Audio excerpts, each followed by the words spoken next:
Kata Allah Subhanahu wa taala, "Wa idzal wuhusyu husyirat." Ketika binatang-binatang buas dikumpulkan di padang mahsyar. Bisa jadi antum dibangkitkan atau antum menuju padang mahsyar, samping antum ada macan, bisa jadi. Binatang-binatang buas, semua binatang dikumpulkan. Dikumpulkan buat apa? Untuk dikisos. Untuk dikisos tadi.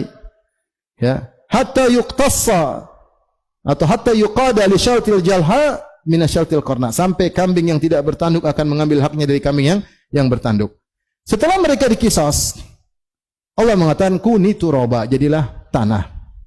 Jadilah tanah. Jadi hewan dibangkitkan untuk dikisos, diadili, setelah itu selesai. Jadi tanah. Kuni turaba. Tidak ada masuk surga, tidak ada masuk neraka. Tidak ada kambing masuk surga kemudian dapat bidadari kambing betina di surga, tidak ada. Selesai. Dikisos selesai. Saat itulah orang-orang kafir kemudian menyesal, mereka melihat hewan jadi tanah, mereka mengatakan ya laitani, yaqulul kafiru ya laitani kuntu turaba. Seandainya kami hanyalah tanah. Orang kafir tidak, setelah dikisos ada kelanjutannya surga atau neraka. Maksud Nabi sallallahu alaihi wasallam ketika mengingatkan hal ini, la tu'addunnal huquqa ila ahliya, sungguh kalian akan mengembalikan hak-hak kepada pemiliknya.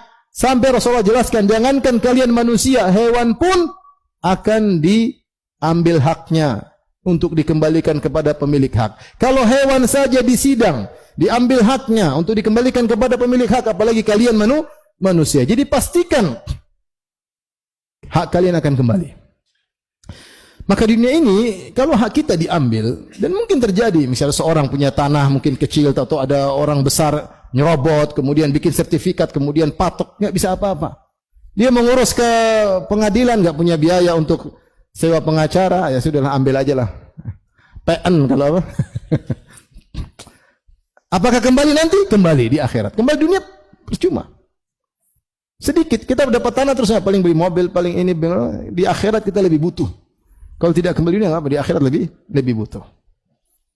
Oleh karena terkadang seseorang bisa jadi Allah mentakdirkan dia dizalimi, hak-haknya dia diambil karena nanti dia butuh di akhirat kelak.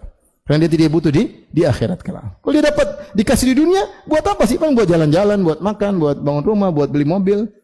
Selesai. Habis dengan matinya dia. Tapi kalau dikembalikan di akhirat, dia lebih butuh dengan hak tersebut ketika di akhirat. Maksud saya ikhwan dan akhwat yang dirahmati oleh Allah Subhanahu wa taala, dalam kehidupan ini ada hak, ada kewajiban. Kalau hak kita tidak kita dapatkan, jangan terlalu sedih. Akan kembali suatu saat. Cepat atau lambat. Kalau enggak di dunia, akan kembali di akhirat. Dan kembali di akhirat lebih baik daripada jika kembali di dunia. Sedih boleh, nangis boleh.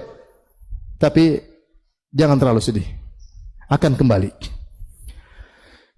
Hak kita tidak kita dapatkan, tidak ada masalah. Ya. Atau masalahnya ringan. Yang jadi masalah kalau ada hak orang lain yang kita bawa, itu yang jadi masalah. Ada kewajiban yang belum kita tunaikan, itu yang jadi masalah.